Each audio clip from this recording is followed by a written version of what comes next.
ملک کے بالائی علاقوں میں سردی، آزاد کشمیر میں بارش اور برفباری کا سلسلہ تیسرے روز بھی جاری۔ وادی نیلم لیپا میں برفباری سے سڑکیں بند، شہریوں کو مشکلات کا سامنا۔ ملک کے کئی علاقوں میں بادل جم کر برسیں گے، میدانی علاقوں میں دھند کا راج۔ کراچی میں آج سے سردی کی لہر شروع ہو گئی، یک بستہ ہوائیں چلنے کا امکان۔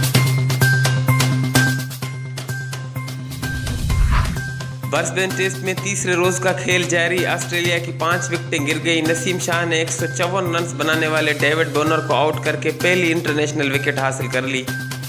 یاسر شاہ نے 2 کھلاڑیوں کو آؤٹ کیا۔ کینگروز کی پوزیشن مضبوط، 532 رنز بنا لیے، لیڈ 292 ہو گئی۔